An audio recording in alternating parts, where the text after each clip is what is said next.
Hey, this is April, and this show, SetSet Show, discusses cannabis, psychedelics, and altered states of consciousness generally. It's intended for audiences 21 and over. Also, I am not a medical expert. If you are looking to engage with psychedelic substances, please consult your physician before doing so.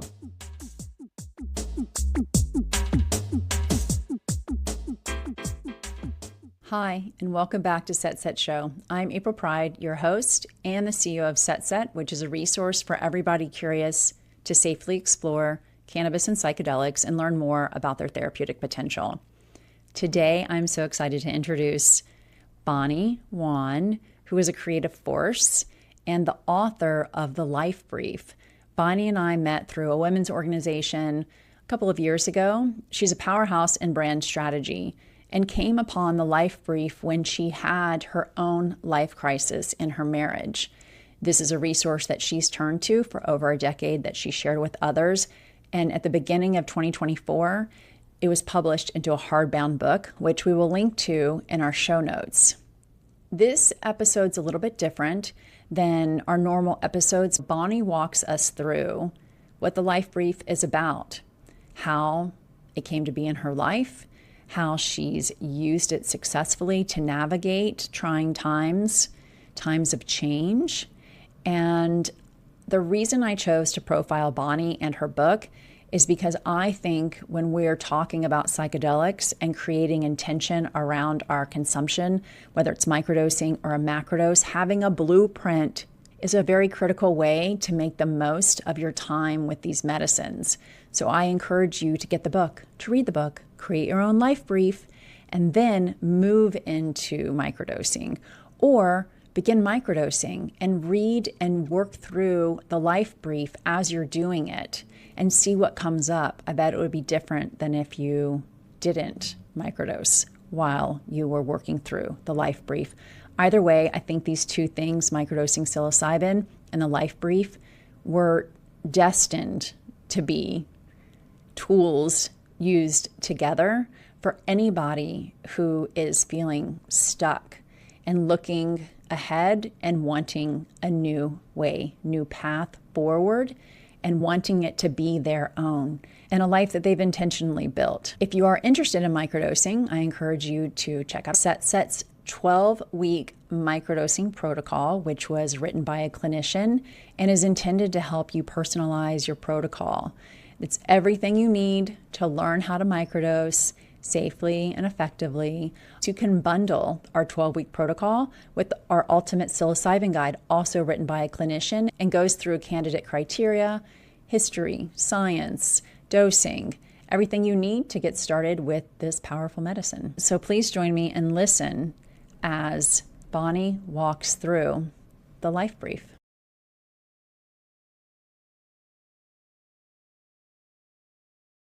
Welcome to the Life Brief.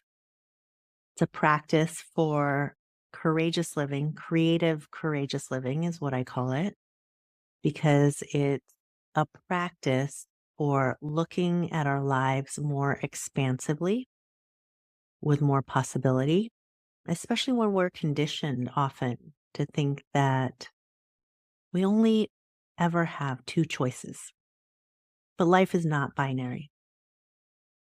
But somehow we're led to believe that their only answers are yes or no, stay or leave, this or that.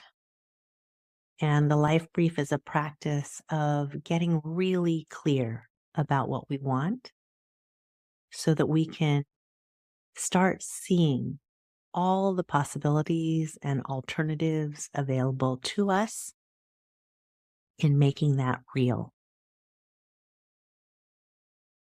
So I'm going to ask each of you, what do you want?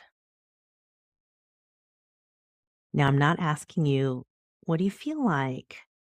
What are you in the mood for? Or what do you think you want? I'm definitely not asking you, what do your parents want for you? What does your best friend think?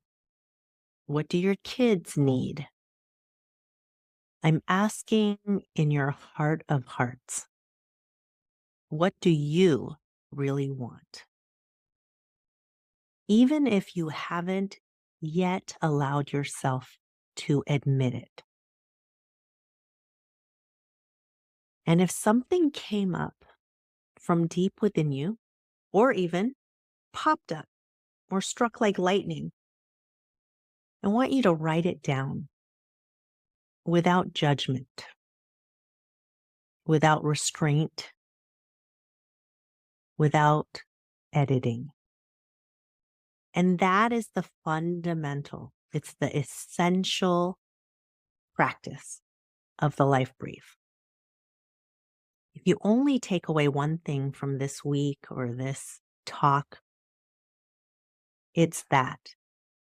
Get into practice with allowing what is inside you to come up and out and ideally onto a page without editing and withholding or judgment. Because this is how we tune in to our own inner voices. Allow those voices to come through as our truth. And why it's a practice is it becomes easier the more you do it. And as we practice it, we start to separate what is our voice, our true voice, and how is it different from the voices around us, the voices we've collected along the way in our lives, who have settled into our heart, into the crawl spaces of our minds. They were all well-intentioned and there to protect us, but we can set them aside now. And what I want you to do is start thinking about, what do you want? And is it your voice that's speaking to you or somebody else's?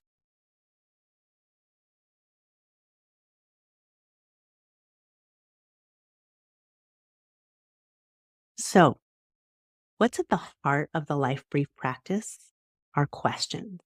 And not all questions are created equal. Sometimes the questions come from inside, other times the questions are given to us. And about 6 years ago, the question was given to me in the middle of a, I don't know, inconsequential, everyday fight with my husband. He asked me, "Are you still madly in love with me?" That question threw me back and took me by surprise. We weren't, I can't even remember what we were arguing about, honestly. It was that inconsequential. But his question shook me to my cells, and I deflected because the answer that came up right out of me was, hell no.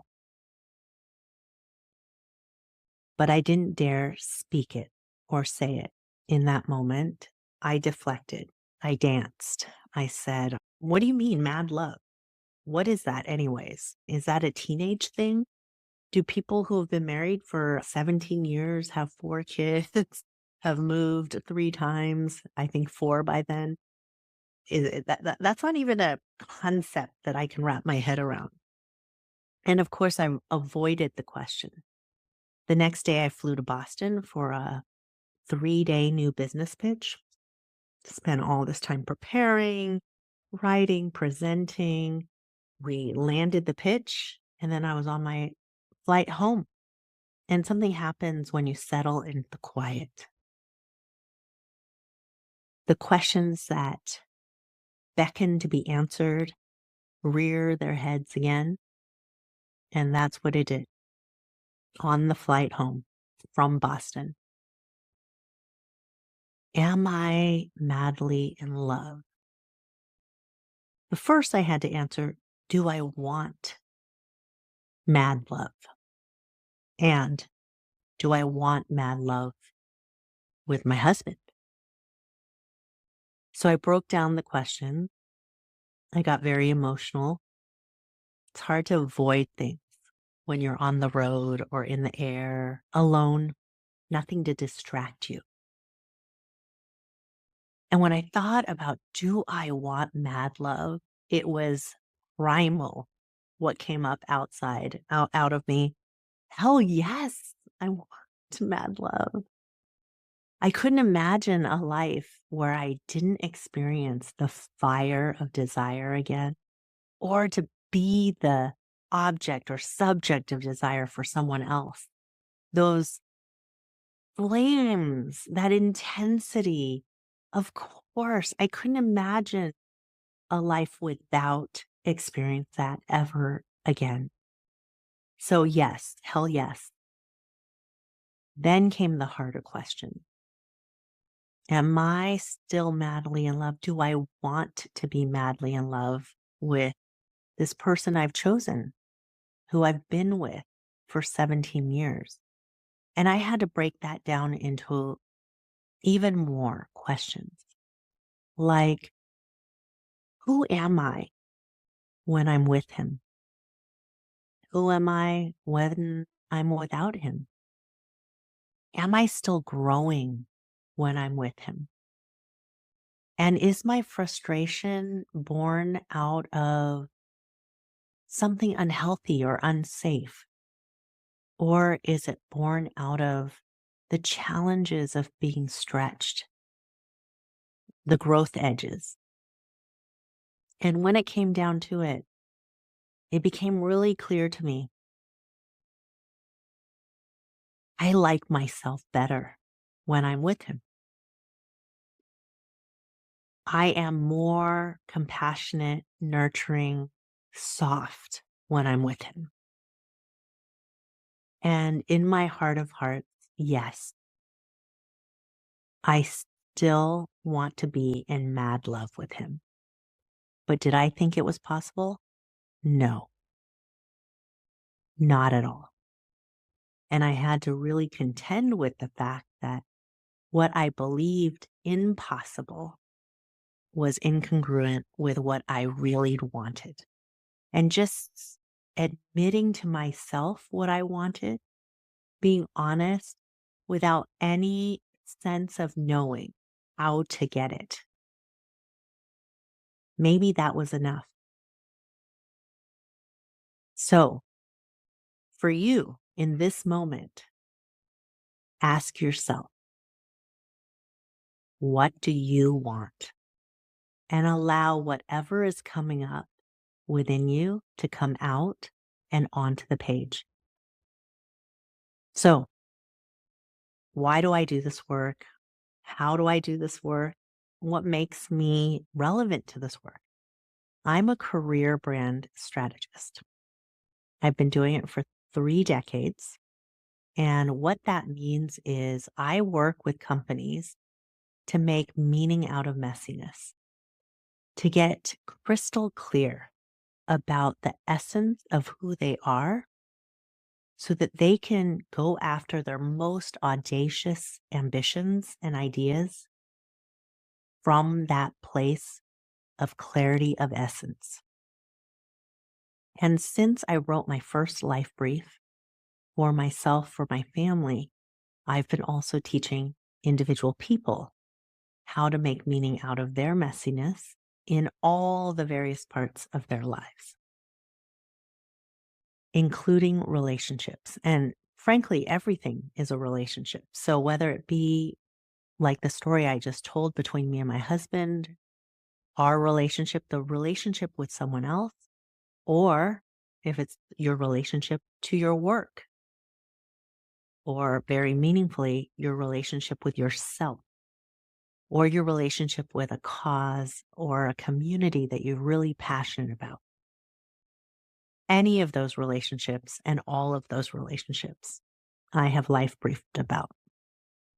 So the life brief is a creative brief for your life. In my day job in advertising at the agency that I help run, Goodby Silverstein and Partners, we write creative briefs to be sharp, sticky distillations of the essence of the brands we work for. Because when you can get really clear about what you want, what you stand for, what you believe, then you will always act from that place of clarity, that place of truth. a truth that is unique to you and no one else. But unfortunately, we all operate in a world of clutter, confusion, complexity. Companies, whether you're a company or a person, right? There's so much noise. We're in 24/7 cycles of news, of content. You could binge watch anything and everything for the rest of your life and you wouldn't get through it all. So there are so many distractions and dramas in our lives. It's very easy to be hijacked and taken for a ride.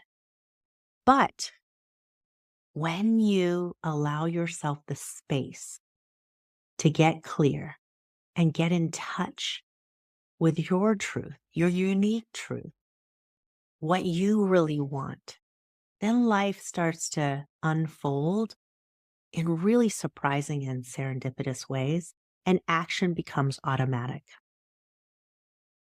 I've said this before, I'm going to say it again. This is a practice, not a plan. So if you're feeling uncomfortable or awkward in this moment, not sure what to do, that's okay. We're going to walk through it.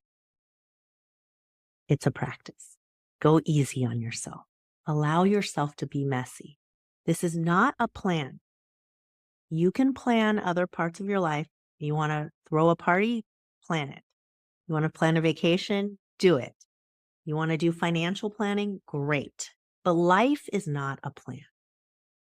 David White, the poet, says, our plans are too small for us to live because plans are paved with facts and figures and things that we can see right here, right now.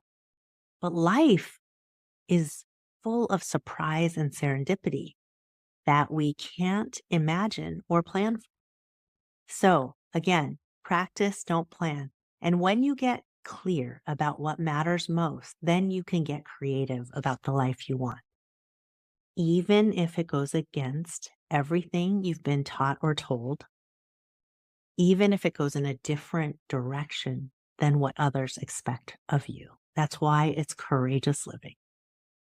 Because when we step onto the path of our own making, of our own carving, then we're going to feel the true sense of aliveness that usually we are restless and hunting or craving. So I have written briefs, life briefs for every part of my life. My marriage, my parenting, how I lead, my career. I have a wealth brief and a self brief. So you can aim this at any topic, any part of your life that is gripping you right now. And when I say gripping you, it's the thing that has a hold on you, that pops up on your mind when you're in the shower or you're driving to work or you're just walking the dog, doing the dishes, the laundry. It just finds its way through. That's when I know, okay, this is something that's calling to me and I need to reflect, open up space, maybe write a brief for it. So here we're going to do this together and we're going to do it really easy, low stakes. You don't have to go for the big gun, the big thing, the complicated thing. Let's just practice together really easily. Choose one thing that's top of mind right now for you. One relationship. Again, relationship to yourself, relationship to someone else. Doesn't have to be a lifetime partner. It can be a parent, a child, a friend, some relationship that is beckoning you. And just pick it. Go with it. Don't think too hard about it. Now think through the lens. What do you want when it comes to this relationship? What do you really want? Our brains like to be good students. So when we're asked a question, we want to answer. Allow whatever's coming up to come out right now. The practice is simply you allowing yourself the honesty. Okay, we can take 5 minutes or whatever's easy for you. And I want you to take your pen and your notebook or something to write on, something to write with. And I want you to aim all of your attention to that topic that grips you, that relationship that we just identified. And I want you to dump everything that comes up out onto the page. Again, I'm going to repeat these themes. No judgment, no withholding, no editing. You're just going to keep writing until the 5 minutes are up. And if you get stuck, I want you to keep writing. I'm stuck. I'm stuck. I'm really fucking stuck until the next thing comes out. Okay? You're going to let your pen lead. Ready? Go.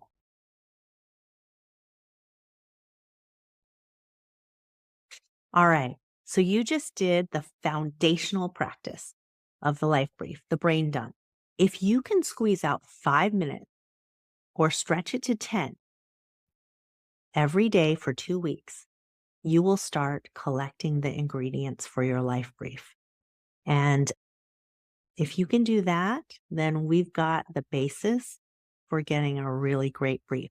But essentially, the life brief has 3 parts.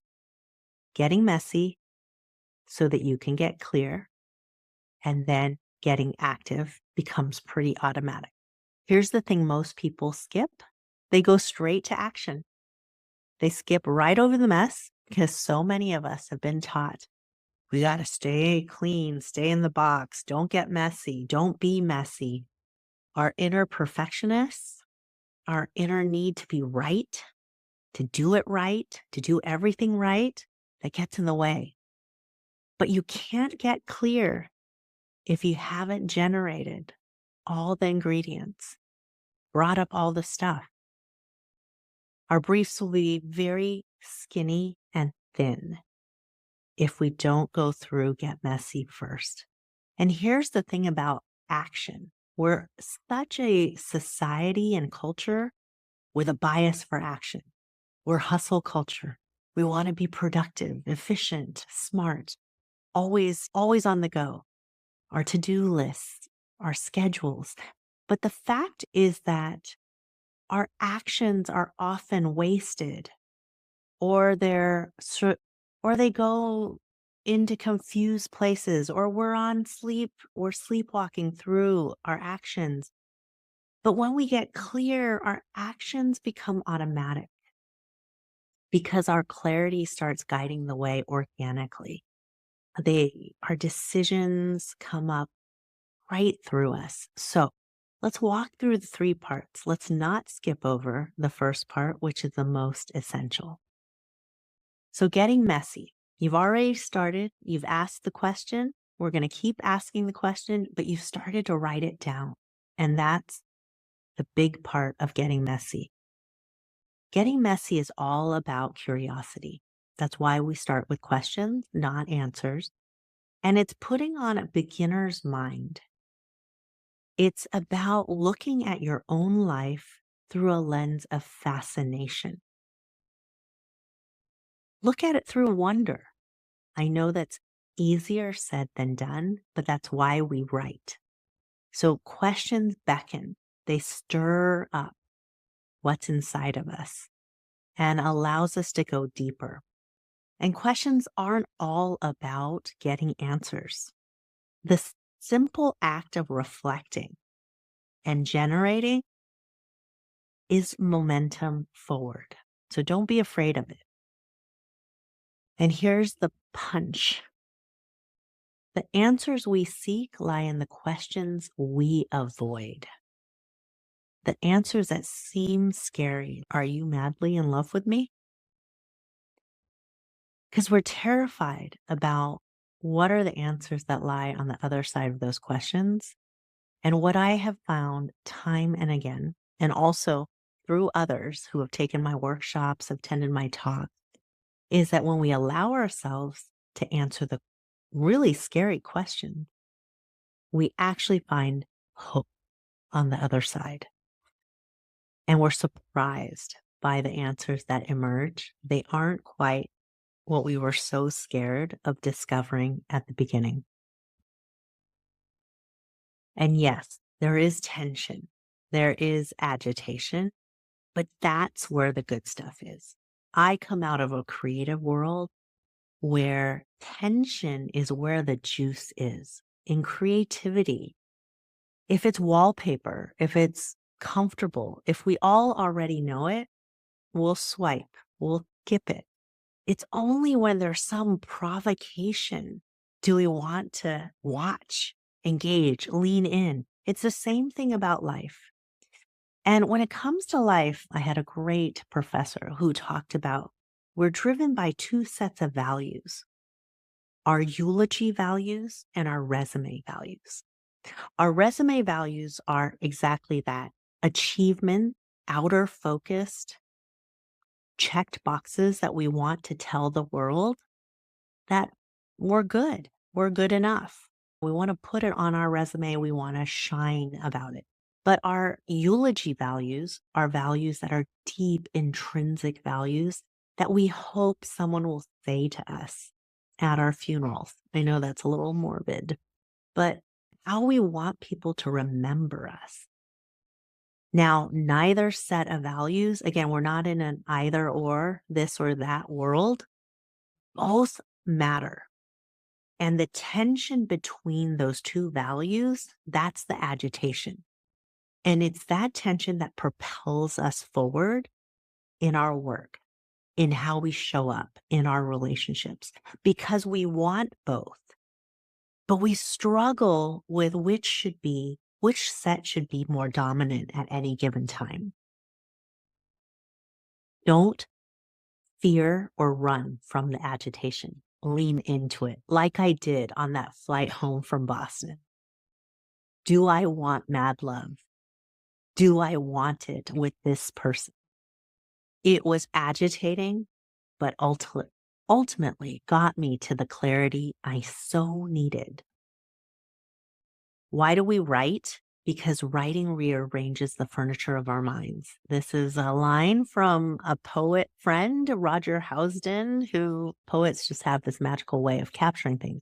Writing rearranges the furniture of our minds. What that means is when we write, we have to choose words. We have to commit to what we put down. And suddenly that congeals or crystallizes our thinking because our minds are too permissive. You want to capture it. And only when you capture it can you be in relationship with it. Otherwise, you're going to forget. And I don't know how old everyone is on here, but I'm in my 50s and I have menopause brain and I can't even remember what I had for breakfast this morning, much less that lightning rod thought that came through me. So writing helps me go back to it, turn it over time and again, shape it. So that's why we write. Okay. Getting messy is about writing, capturing, allowing it to come up so that you can have ingredients to work with when we start to get clear. So some of the questions I love, in addition to what do you want? What lights you up? What are you in service of in this relationship? What are you ready to shed? What are you ready to shift? Where are you playing it safe? What part of you are you hiding? What's holding you back? What's sacred or non-negotiable?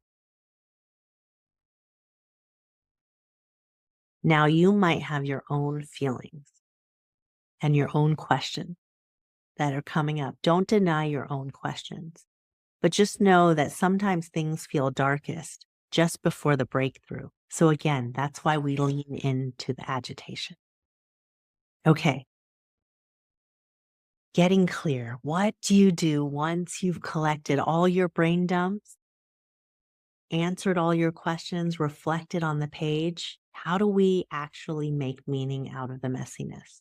The first thing you do is now you have it all in front of you. It's parked there. So you can reread things as if you're reading through a stranger's eyes. Someone else, maybe an alien, someone who's never heard of you. What would they say they're seeing?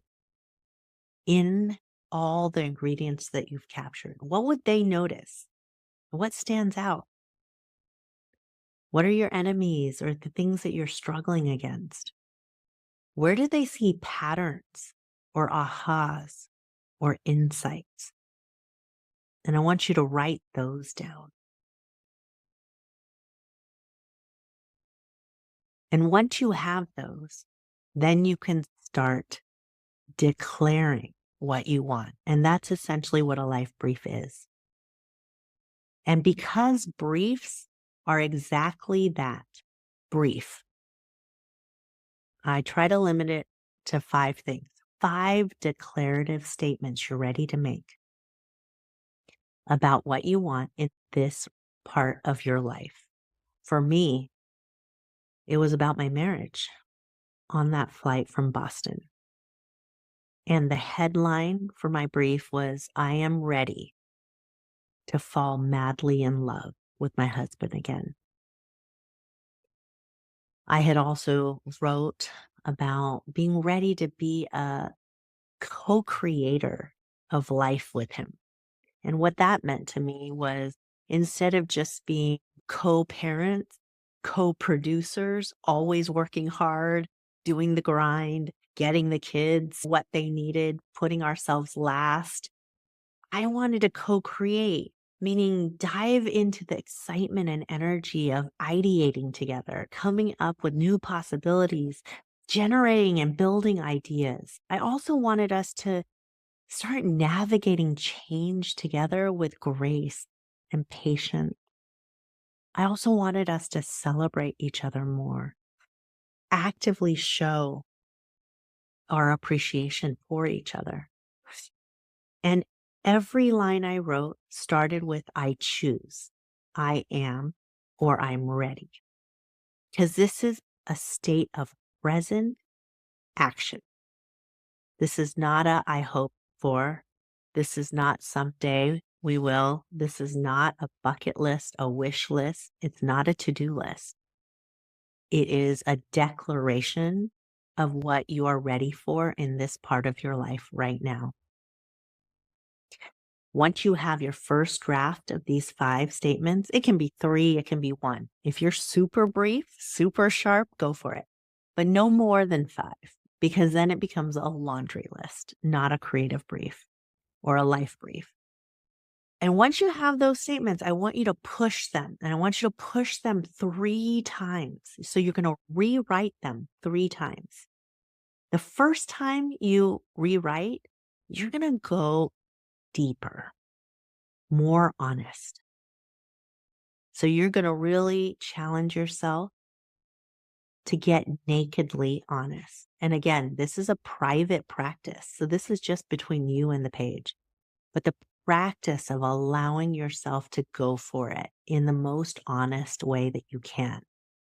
Do your words capture it?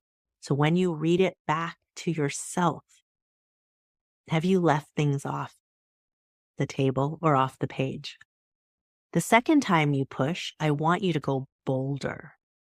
I want you to take it to the edge of nervousness, like I did. Instead of saying, I want us to get along, I took my husband's words and I put them in the brief. It wasn't that I wanted to get along. I wanted mad love again. So what are the words that will take it to the boldest place again? Not needing to know how it'll happen, whether it can happen, but just simply that you want it. And let me just make sure we're clear. Bold doesn't always have to be big.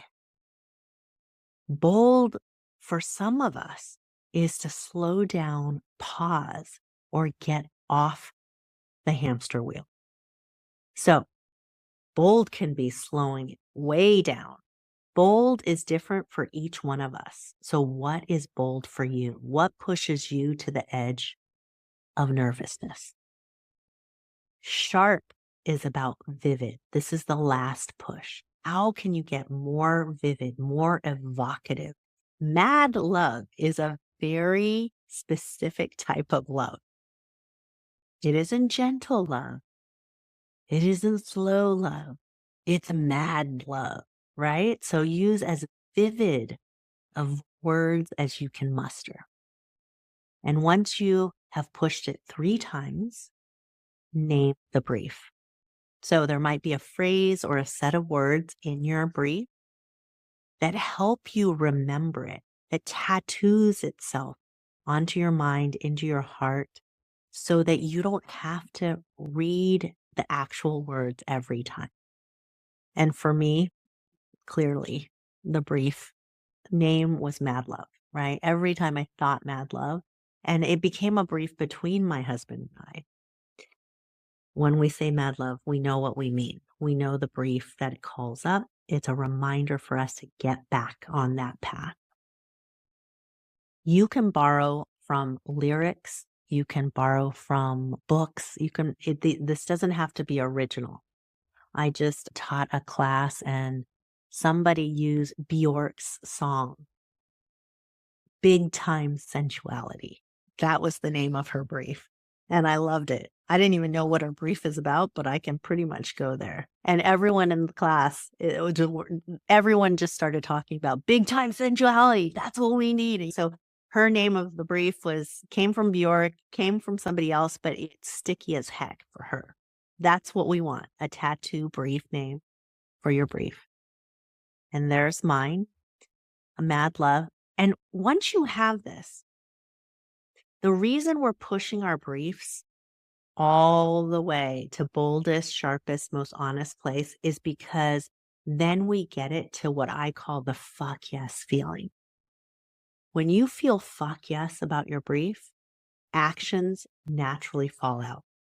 If you feel meh about your brief, you're not even going to remember what it says. So it's your choice. Are you willing to do the work to push your brief to that yes? Oh, damn yes, fuck yes place? Or are you just doing it as an exercise? Only my challenge to you and invitation is to push it all the way. Take it all the way home before you get active. Because action is a byproduct of clarity. When you are clear and you are fuck yes clear, you're just going to act on it. You're going to do whatever it takes to get there. And what it takes is really not big leaps. You don't have to burn the house down. You don't have to quit your job, put your kids up for adoption, put your dog up for adoption, whatever it is, the biggest version of your brief. Huge change I have found comes from tiny but consistent daily actions. And what I love about tiny is when you can get really tiny, they become irresistible and inexcusable. So that's what I want you to do is break down the action steps to the smallest, most unignorable, inexcusable things that you can do tomorrow. And I'll say thing, not things, singular. It's the small wins that give us momentum. For me, Mad Love started with a kiss and a thank you as I flew out the door. Usually it's like a sitcom. I am always late, rushing out the kitchen door with one of our kids in hand that I have to drop off before I get to work. And my husband always crafts these beautiful cups of coffee. He's from Seattle, so he loves coffee, and that's his special sauce. And it's his love language. So he hands me a cup of coffee, and I'm usually on a phone call already as I'm walking through the kitchen. He hands me the coffee. I grab my bag. I grab my child. I'm out the door, usually without a word. I don't even look at him, I think. I know it's terrible. But after the Mad Love brief, I stopped. I turned to him. I looked at him and I leaned in for the smallest but momentous kiss. And his face went blank. He didn't know what to do with that. My daughter's face she did the double take. What just happened? Was that affection? And I left and I got in the car and I thought, wow, that was easy. And that was nice. Why am I not doing that more? And so I did it every day that week. Just that, a thank you, a look of appreciation, and a small peck on the lips. And that became an invitation to him to lean in more. He felt safe. He felt appreciated. And he held my hand in the grocery store. Who even goes to the grocery store together? And he held my hand. He leaned in when I was working late in bed and just rested his head on my shoulders. And 3 weeks later, we decided, okay, let's get my mom, watch the 4 kids. And it was our wedding anniversary. We went to where we got married in the Redwoods, and we just rented a little hotel room for ourselves, and we renewed our vows. We watched movies. We played games. We went to the beach. And the morning of the third day, our final morning, I woke up before him and I thought, what is this feeling? Oh my gosh. Might this be mad love? So again, I thought it was impossible. But what unlocked our return to mad love was a simple act of appreciation done consistently for a week that grew in 3 weeks into a feeling that we had not felt in a very long time. Because life is a dance. So many people ask me, hey, Bonnie, can I life brief my boss? Can I life brief my kids? Can I life brief my best friend? Because she's really getting to me. No, we can't write life briefs for other people, but we can shift how we show up. And even in the tiniest increments, when we do, we invite everyone around us to show up differently too. And that's what happened. That simple kiss, that show of appreciation, it unwound years, at least a couple years of being ships in the night, of not really sharing anything, of not letting each other in, and it reversed that spiral. So your life brief evolves as you evolve. This is not a one and done thing. Some of my briefs have been timeless. They've lasted the entire decade or decade and a half that I've been doing this. Some I've thrown away, thrown out, rewritten because our lives change. And in the time that I've been doing this practice and doing it with others, the growth and the evolution is really fun to watch. And your life briefs become a chronicle of your life path. So here's what I've learned. We can't have it all. I don't even know what that means, but you can have all that matters to you. The question is, are you clear about what matters to you? And it's going to be you, not everybody else in your life, not society, culture, family, you. That's where it starts. And today you have just started the practice. Again, it gets easier the more you do it. So my invitation is that you keep this practice going and allow yourself to be surprised by what's inside of you, what unfolds, and where it takes you. Life is brief. Live it with meaning. Make it yours and only yours. Thank you for joining us for today's show.